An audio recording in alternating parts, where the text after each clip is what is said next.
مچھلی جو ہے وہ مری ہوئی بھی آپ کے لیے کیا ہے؟ حلال ہے۔ ایک ٹڈا ایک جانور ہوتا ہے، اس کے پر ہوتے ہیں، عرب میں پایا جاتا ہے، کھیت وغیرہ کو بھی وہ پورا کھا لیتا ہے، وہ بھی حلال ہے، مردہ۔ تو یہ چند چیزیں جو مستثنا ہے، اسے چھوڑ کر اللہ رب العالمین نے ساری وہ چیزیں جو مردار ہے، جیسے چڑیا آپ نے شکار کیا، مارا، مر کے گر گئی، اب آپ اسے نہیں کھا سکتے۔ آپ نے کسی بھی جانور کو مارا اور وہ مر کے گر گیا، اب آپ اسے نہیں کھا سکتے۔ اگر وہ زخمی ہے، آخری سانسیں چل رہی، اسی وقت آپ نے ذبح کر دیا، تب کھا سکتے ہو آپ۔ اسی لیے کبھی بھی شکار کریں، ویسے آج کل تو ایسا ہوتا نہیں ہے، لیکن اگر کوئی گاؤں وغیرہ جاتا ہے، شکار کرتا ہے کبوتر کا، چڑیا کا، تو شکار کرنے کے بعد جب وہ گرے، جب تڑپتے رہتا ہے نا، اسی وقت اسے کیا کر دینا چاہیے؟ ذبح کر دینا چاہیے۔ جب وہ ذبح ہو جائے تو اب اسے کھا سکتے ہو، لیکن اگر وہ مر گیا تو اب وہ مردار ہو گیا، وہ آپ کے لیے حرام ہو جائے گا۔ اسی طریقے سے بکرے کا بھی معاملہ ہے۔ آپ کے گھر بکرا آپ نے پالا، بہت زیادہ بیمار ہو گیا، ایک دم آخری اسٹیج پہ بیمار ہو کر اب آپ کو لگتا ہے یہ دنیا سے جانے والے، ایک دم آخری اسٹیج، تو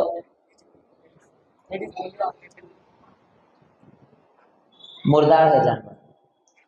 کیا کرتا میں بکرے کی مثال، جیسے آپ کے گھر بکرا ہے، آپ نے پالا، تو پالنے کے بعد اب آپ کو لگ رہا ہے بہت زیادہ بیمار ہو گیا، ڈاکٹر کو بھی آپ نے دکھا دیا، امید نہیں لگ رہی ہے، اب اس کے مرنے کے بعد آپ اسے نہیں کھا سکتے، اس سے پہلے آپ اسے ذبح کر دیں۔ جب آخری وقت سے لگ رہا ہے کہ اب یہ نہیں بچے گا، تو اسے کیا کر دو؟ آپ ذبح کر دو، اور ذبح کر کے اسے کھا دو۔ تو ہر وہ جانور جو مر گیا، مرنے کے بعد آپ اسے نہیں کھا سکتے، زندہ رہتے ہوئے اسے ذبح اگر آپ کر دیتے ہو حلال طریقے سے، تو پھر کیا ہو جائے گا؟ وہ آپ کے لیے حلال۔ ایک اور چیز یاد رکھنا، آگے آئے گا، ہاں آگے آئے گا، اللہ کہتا ہے حرمت علیکم المیتہ، پھر ہے والدم، خون، خون بھی آپ کے لیے کیا ہے؟ حلال نہیں ہے۔ ولحم الخنزیر، ایک اور ہے خنزیر کا گوشت، جسے آپ PIC بھی کہتے ہیں انگلش میں، وہ بھی آپ کے لیے حلال نہیں ہے۔ جیسے بہت سے انگریز کھاتے ہیں آج بھی، آسٹریلیا والے کرکٹ میں کھاتے ہیں نا، تو وہ ویسے ہی مارتے بھی ہے، لمبا لمبا، طاقت رہتی ہے خنزیر میں، خنزیر میں طاقت رہتی ہے بس، لیکن آپ کے لیے حرام ہے، تو پھر حرام، بات ختم۔ آپ اس میں یہ نہیں سوچیں کیوں حرام ہے، کیسے حرام ہے، اللہ نے کیوں حرام کر دیا، یہ سب آپ نہیں سوچیں گے۔ حرام مطلب حرام، اللہ نے کہہ دیا، بات ختم، بھلے سے میری عقل میں نہ آئے، رسول اللہ صلی اللہ علیہ وسلم کے ذریعے اللہ نے مجھے کہہ دیا یہ حرام ہے، یہ حلال ہے، اسے لینا اور اسے چھوڑ دینا، تو میں کیا کروں گا؟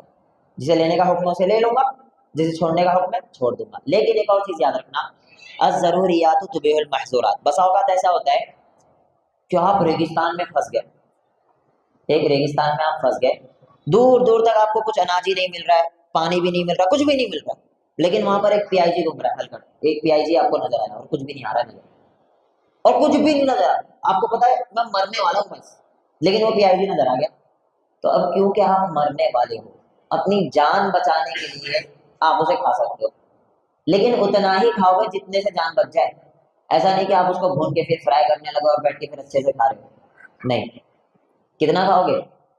اتنا ہی کہ جس سے آپ کی جان، اور وہ دل میں ایک دم برا سمجھتے ہوئے کھاؤ گے کہ یہ بہت بری چیز ہے، حرام ہے، یہ میرے لیے جائز نہیں ہے، لیکن کیونکہ ایسی سچویشن ہے کہ میرے کو جان بچانا بھی واجب ہے، تو ایسی سچویشن میں حرام چیز بھی آپ کے لیے کیا ہو جاتی ہے؟ حلال ہو جاتی ہے، لیکن یہ ایک دم اینڈ ہے، ایک دم اینڈ، ایک دم مرنے والے ہو آپ جب کی کنڈیشن ہے۔ پھر اللہ رب العالمین کہتا ہے وما اہل لغیر اللہ بھی، ہر وہ جانور جس پر اللہ رب العالمین کے علاوہ کسی اور کا نام لیا گیا ہو، کسی کا بھی نام لیا گیا، اللہ کے علاوہ ہے تو آپ اسے کھا نہیں سکتے ہو۔ اسی میں یہ بھی آ جاتا ہے جھٹکے والی چیزیں، جیسے آپ ایسی جگہ پر جائیں جہاں پر آپ کو بھروسہ نہیں، غیر مسلم زیادہ رہتے ہیں، تو وہاں پر گوشت والی چیز کھائے مت آپ۔ جیسے منالی، بہت اچھا کہا آپ نے، منالی آپ چلے جاؤ گے نا، وہاں پر دور دور تک آپ کو ڈھونڈنا پڑے گا، لیکن پوچھنا پڑتا ہے حلال ہے یا نہیں ہے، وہ پتہ ہے نا، ہم بھی گئے تھے نا منالی، تو چھوٹے بھائی بھی ہے، وہ گئے، تو اب عادت ہو گئی تھی جہاں بھی جا رہے دکانوں میں تو پوچھ رہے حلال ہے یا نہیں گوشت، والد صاحب پوچھ رہے تھے، ہم نے والد صاحب حلال ہے یا نہیں، حلال ہے یا نہیں، اور وہ اچھے بتاتے بھی، وہ جھٹکے والا ہے تو بولتے تھے جھٹکے والا ہے، حلال ہے تو حلال ہے، تو وہ اتنا زیادہ منہ پہ بیٹھ گیا کہ چھوٹے بچے ہوتے نا، وہ اتر کے گئے، وہاں پر سبزی لے رہے تھے ہم لوگ، تو گاجر بھی تھا، تو چھوٹا بھائی کیا پوچھتا پتا ہے یہ حلال ہے کیا نہیں ہے، مطلب کہنے کا یہاں پر صرف اتنا کہ کوئی ایسے علاقے میں جاؤ آپ، تو صرف وہ چیزیں جو زندہ ہوتی ہے نا، جسے ذبح کیا جاتا ہے، اس میں حرام حلال کا مسئلہ ہوتا ہے، نہ کہ ویجیٹیبل میں۔ حرام حلال کا مسئلہ کس میں ہوتا ہے؟ جان والی چیزوں میں، اور اس پہ اللہ رب العالمین کا نام لیا گیا، بسم اللہ اللہ اکبر پڑھا گیا، تو آپ اس کا ذبیحہ کیا ہو گیا؟ حلال ہو گیا۔ اسی طریقے سے اہل کتاب جو لوگ ہیں، اہل کتاب کون لوگ ہیں؟ عیسائی، یہودی، یہ اہل کتاب میں آتے، تورات، انجیل، زبور، یہ ساری آسمانی کتابیں ہیں، تو ان کو فالو کرنے والے بھی اہل کتاب میں آتے ہیں۔ ان لوگوں کا بھی ذبیحہ آپ کے لیے حلال ہے، ان کا بھی ذبیحہ حلال ہے، یہ بھی اللہ رب العالمین کو مانتے ہیں، ایسا نہیں کہ نہیں مانتے، اللہ رب العالمین کو مانتے ہیں، ان کا بھی ذبیحہ آپ کے لیے حلال ہے۔ ہر وہ جانور جس پہ اللہ کے علاوہ کسی اور کا نام لیا گیا وہ آپ کے لیے جائز نہیں ہے۔ پھر ایک اور چیز ہے کہ نیت پہ ڈیپینڈ کرتی ہے، اس کی مثال بہت سی میں دیتا ہوں کہ آج دیکھنا درگاہوں پر جا کے جانور ذبح کرتے، نام کس کا لیتے؟ بسم اللہ اللہ اکبر ہی بولتے بھائی وہاں جا کے، وہ درگاہ پر جا کر، ہاں درگاہ پر تو جاتے لیکن وہاں جا کر نام کس کا لیتے؟ اللہ کا ہی لیتے۔ اب ہم کیوں اسے کھانے کے لیے منع کرتے؟ بہت اہم سوال ہے۔ ہاں ایکچوئل انما الاعمال بالنیات، آپ نے گھر پہ رہتے ہوئے کیوں نہیں ذبح کیا اسے؟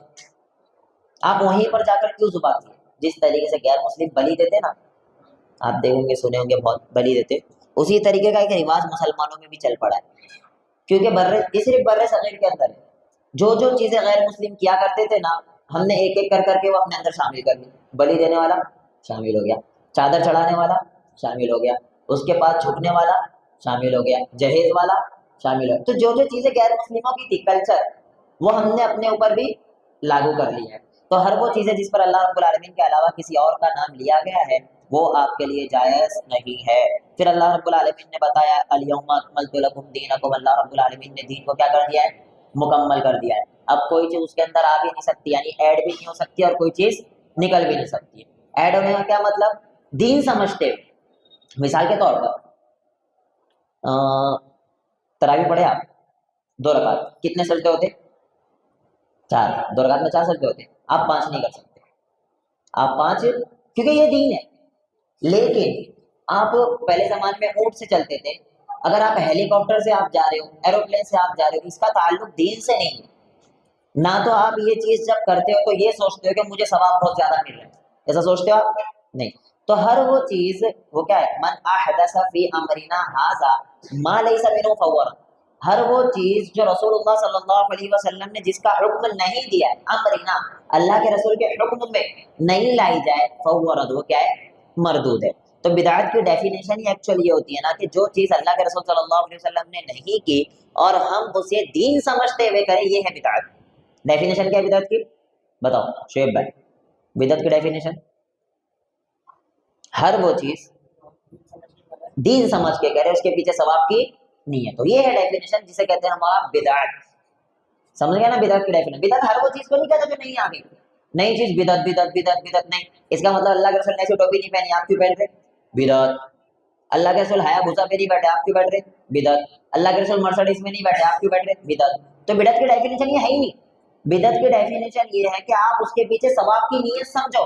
آپ سوچو یہ کہ میں مرسڈیز میں بیٹھ رہا ہوں تو مجھے زیادہ ثواب مل رہا ہے، آپ سوچو کہ میں ٹوپی پہن رہا ہوں تو مجھے زیادہ ثواب مل رہا ہے، تو یہ جو ثواب ملا آپ بتانا پڑے گا کیوں ملا بھائی تجھے ثواب، کہ اللہ کے رسول نے کیا نہیں کیا، تب آئے گا ثواب کا مسئلہ۔ تو بدعت کہتے ہیں دین سمجھتے ہوئے کسی بھی چیز کو کرنا، اسے کہتے ہیں بدعت۔ پھر اللہ رب العالمین نے اسی تعلق سے بتایا، پھر وضو کا طریقہ، یہ بتا کر میں بات ختم کروں، ایک وضو کا بتایا اہم طریقہ ہے۔ اللہ کے رب العالمین کہتا ہے یا ایھا الذین آمنوا، اے وہ لوگوں جو ایمان لائے، اذا قمتم الی الصلاۃ، جب نماز کے لیے آپ کھڑے ہو، فغسلوا وجوہکم، تو اپنے چہرے کو کیا کرو؟ دھو لو، وایدیکم الی المرافق، اس کے بعد اپنے ہاتھوں کو کوہنیوں تک دھو لو، وایدیکم الی المرافق وامسحوا برؤوسکم، اس کے بعد اپنے سروں کا مسح کرو، وارجلکم الی الکعبین، اس کے بعد اپنے پیر کو یہاں تک کہ آپ دھو لو، جسے کیا کہتے ہیں آپ؟ ٹخنا، ٹخنا ہی کہتے ہیں نا، ٹخنے تک کے اپنے پیروں کو آپ دھو لو۔ یہ وضو کا طریقہ قرآن سے ہمیں ملتا ہے۔ یہاں پر اہل قرآن کا بھی جو نام اپنا اچھا دیتی ہے ان کا بھی رد ہوتا ہے۔ جیسے اہل قرآن یہ کہتے ہیں کہ نماز ہے ہی نہیں سرے سے کچھ، نماز سرے سے کچھ ہی نہیں، تو اگر آپ صرف قرآن کو بھی مانتے ہو نا، صرف قرآن کو بھی مانتے ہو، مثال کے طور پر بولو آپ حدیث کو مانتا ہی نہیں، صرف قرآن کو ہی مانتے ہو نا، پھر بھی آپ پھنس جاؤ گے، کیونکہ اگر نماز سرے سے کچھ ہے ہی نہیں تو اللہ رب العالمین یہ کیوں کہہ رہا ہے کہ جب اذا قمتم الی الصلاۃ، نماز کے لیے کھڑے ہو، سمجھ رہے ہو؟ جب نماز کچھ ہے ہی نہیں، کوئی ایکٹیویٹی ہے ہی نہیں، تو اللہ کیوں کہہ رہا ہے اذا قمتم الی الصلاۃ؟ اس کے بعد رکو، اگر کوئی ایکٹیویٹی ہے ہی نہیں تو اللہ کیوں یہ کیوں کہہ رہا ہے اس سے پہلے فغسلوا وجوہکم، چہرے کو دھو لو، ہاتھ کو دھو لو، پیر کو دھو لو؟ اللہ رب العالمین کہہ رہا ہے اس بات کی علامت ہے کوئی چیز ہے۔ اس کے بعد آگے کیا کہہ رہے ہیں؟ یہ تھا وضو کا طریقہ۔ یہ اللہ رب العالمین دیکھو قرآن جو ہے مجمل ہے، احادیث جو ہے مفصل ہے۔ قرآن میں ہمیں پتہ چل گیا یہ چیزیں کرنا ہے، اب حدیث میں پتہ چلے گا وضو کا طریقہ کیا ہے۔ محمد رسول اللہ صلی اللہ علیہ وسلم بتائیں گے۔ بہت سی مثال دیتا ہوں، حج کے تعلق سے تو قرآن میں ہے الحج اشہر معلومات، حج کے مہینے معلوم ہیں، اب کون سے، کون بتائے گا؟ حدیث، بغیر حدیث کے آپ لنگڑے ہو، سمجھے؟ بغیر حدیث کے کیا ہو؟ لنگڑے۔ قرآن نے کہہ دیا نماز پڑھو، کیسے پڑھو گے، کون بتائے گا؟ حدیث۔ حدیث تو آپ کی زندگی میں ضروری ہے، بغیر حدیث کے کچھ نہیں ہو، آپ لنگڑے لولے۔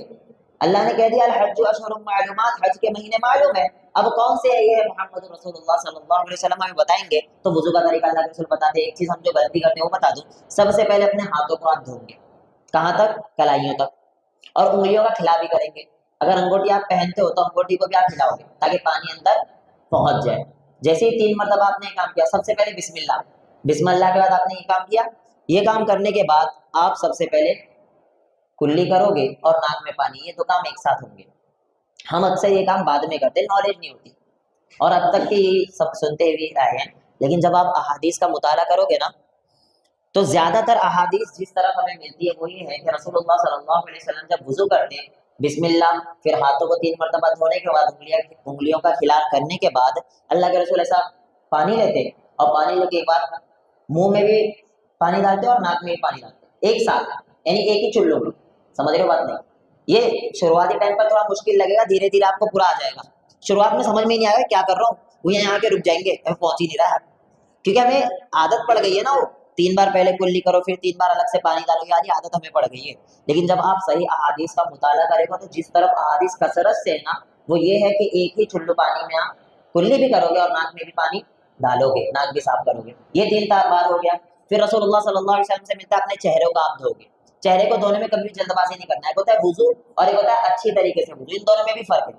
اللہ کے رسول صلی اللہ علیہ وسلم نے جن احادیث میں فضائل بیان کیے نا ادھر اچھے طریقے سے وضو کا ذکر ہے، اچھے طریقے سے وضو۔ ایک تو ہوتا ہے وضو فارمیلٹی والا، اب آئے مسجد جماعت کھڑی ہے جسے میں کہتا ہوں چائنا وضو، چائنا وضو کر کے آپ کیا کر دیے، آ کے نماز میں کھڑے ہو گئے، تو یہ تو آپ نے وضو کر لیا، ایسا نہیں کہ آپ کا وضو نہیں ہوا، لیکن اچھے طریقے سے جو وضو کیا جاتا ہے نا اس میں آرام سے اطمینان سے ایک ایک اعضاء کو دھویا جاتا ہے۔ تو جب آپ چہرے کو دھویں گے تو یہاں پیشانی سے لے کر یہاں نیچے تک پورا یہاں تک کہ آپ اپنے چہرے کو دھویں گے، اور ادھر کان کی لو تک پورا، اور دھونے کے بعد یہ 3 مرتبہ پروسیس رہے گا۔ اور داڑھی اگر رکھے ہو، رسول اللہ صلی اللہ علیہ وسلم کی سنت مبارک، نہیں رکھے ہو تو رکھ لینا، اور اگر رکھے ہو تو داڑھی کا بھی خلال کرنا ضروری ہے۔ اچھا داڑھی کو پورا بھگانا نہیں ہے نل میں پانی ڈال کے، مطلب وہمی لوگ کیا کرنے لگتے ہیں پتہ ہے، وہ سب بھر بھر کے پانی لے کے داڑھی میں بھگونے لگتے ہیں، یہ نہیں کرنا ہے آپ کو، صرف ایسا ہاتھ میں پانی لیے اور اس طریقے سے آپ کو انگلیوں کا اس داڑھی کے اندر ڈال کے کھلا کر لینا ہے، اسے کہتے ہیں کھلال۔ یہ ہو گیا۔ اس کے بعد چہرے کو دھونے کے بعد رسول اللہ صلی اللہ علیہ وسلم یہاں تک ہاتھ دھویا کرتے تھے 3 مرتبہ۔ اور ایک چیز یاد رکھنا، وضو میں زیادہ پانی نہیں بہانا ہے، زیادہ پانی نہیں بہانا، کوشش کرنا ہے کم سے کم پانی میں وضو کر لو، کیونکہ پانی کا بھی حساب دینا ہے، تو پانی کم سے کم یوز کرو۔ اللہ کے رسول صلی اللہ علیہ وسلم 3 مرتبہ میرافق یعنی کوہنیوں تک دھویا کرتے تھے، پھر یہاں بھی الٹے ہاتھ کو بھی 3 مرتبہ دھویا کرتے تھے، پھر اللہ کے رسول صلی اللہ علیہ وسلم سر کا مسح کیا کرتے تھے، نہ کہ عنق، گردن کا، گردن کا نہیں، مسح جو ہے وہ سر کا مسح ہے، سر کا مسح آپ کر لیے اور اب ریٹرن لاتے ہو، یہ بھی ثابت ہے۔ اور اگر کسی کے بال بڑے اور وہ پیچھے کر رہا ہے اور واپس لائے گا تو پورا سامنے آ جائیں گے اس کے، اگر وہ صرف 1 مرتبہ بھی کرتا ہے مسح اور پھر ایسے کان میں نکالتا ہے تو یہ بھی اس کے لیے کافی ہو جائے گا۔ ایک چیز کا خیال رکھیں، جب ہم کوہنی دھوتے ہیں نا تو یہاں پر اکثر چھوٹ جاتے ہیں، بالکل نہیں چھوٹنا چاہیے۔ اللہ کے رسول صلی اللہ علیہ وسلم نے سختی سے اس چیز سے منع کیا کہ خیال رکھو وضو میں تھوڑا بھی حصہ خالی نہیں رہنا چاہیے، تھوڑا بھی نہیں خالی رہنا چاہیے، اور اگر آپ آ گئے تھوڑا سا خالی ملا تو وہ گیلا پانی لے کے ایسے ایسے مان کے نہیں چلے گا کام، پھر سے وضو کرنا پڑے گا، سمجھے نا بات؟ آپ نے وضو کر لیا، اب آپ اتر کے آ رہے تھے نماز کے لیے، آپ نے دیکھا کہ یہاں پر سوکھا رہ گیا، اب ہماری کیا عادت ہے ایسا گیلا کر لو اور نماز میں کھڑے ہو جاؤ، نہیں، اب آپ کو پھر سے وضو کرنا پڑے گا۔ وضو میں ایک ایک چیز کو احتیاط کے ساتھ دیکھا جائے گا۔ پھر اس کے بعد اپنے پیروں کو دھونا ہے، پیروں میں بھی انگلیوں کا کھلا کرنا ضروری ہے، اور ہر چیز میں دائیں ہاتھ کو اول رکھنا ہے، پہلے رکھنا ہے، پیر بھی دھو رہے ہو دایاں پیر پہلے بایاں پیر بعد میں، ہر چیز میں، جیسے مسجد میں آپ آ رہے ہو تو پہلے کون سا پیر رکھو گے؟ دایاں، اور باہر جاؤ گے تو کون سا؟ ٹوائلٹ میں جاؤ گے تو پہلے کون سا پیر؟ الٹا، یہ فرق ہے۔ جب واش روم میں آپ جاؤ تو پہلے الٹا پیر، مسجد میں آؤ تو پہلے رائٹ پیر، ہر اچھے کام کے لیے آپ کو سیدھے ہاتھ کا یوز کرنا ہے۔ پھر بعد میں دعا ہے اشہد ان لا الہ الا اللہ واشهد ان محمدا عبده ورسوله اللهم اجعلنی من التوابین واجعلنی من المتطہرین. یہ دعا بھی سنت سے ثابت ہے. تو ان چیزوں کا خیال رکھیں، وضو اچھی طریقے سے کریں. جب وضو اچھا ہوگا تو آپ کی نماز بھی اچھی ہوگی. اللہ رب العالمین عمل کی توفیق عطا فرمائے. آمین. والسلام علیکم.